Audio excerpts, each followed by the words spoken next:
মানুষ তো কত অসুবিধায় থাকছে, এখন ওটা নিয়েও কাজ হয়।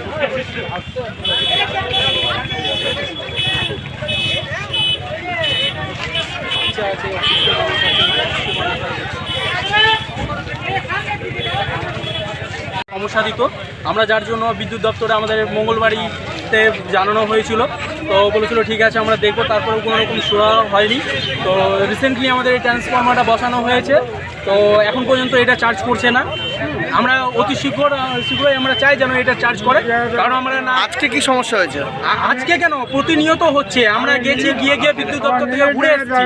হ্যাঁ, ঘুরে এসেছি কোনো রকম ওদের দিক থেকে। আমি আজ কোন সমস্যার কারণে আজকে আপনারা অবরোধ করেছেন? আমরা চাইছি যে এই ট্রান্সফরমারটা আমাদের সাথে ইউজ করুক। আমরা যেন ভোল্টেজ আমাদের ফ্যান চলে না, একটা লাইট জ্বলে না। তো জল উঠানো তো দূরের কথা, এসি ইউজ করা তো দূরের কথা, এসি ফ্রিজ তো দূরের কথা, একটা লাইট, একটা মানে জলিতে উঠছে না, কুপির মতো লাইট দূরের কথা, একটা লাইট সন্ধ্যার পরে মিনিমাম সারাদিন মতো যেমন তেমন কেউ যদি এসে বাড়িতে এসে রাত্রেবেলা একটু বিশ্রাম করবে ভাবে, একটা লাইট জ্বলে না, তো ফ্যান তো দূরের কথা।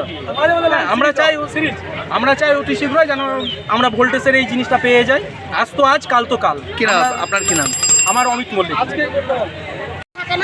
আমাদের বাড়িতে বাচ্চা কাচ্চা সবারই কষ্ট হচ্ছে, ওই জন্য আমরা এখানে সব পড়াশোনা হচ্ছে না, ওই জন্য আমরা এখানে দাঁড়িয়েছি। লাইন আছে, ভোল্টেজ নাই, লাইন আছে, ভোল্টেজ নাই।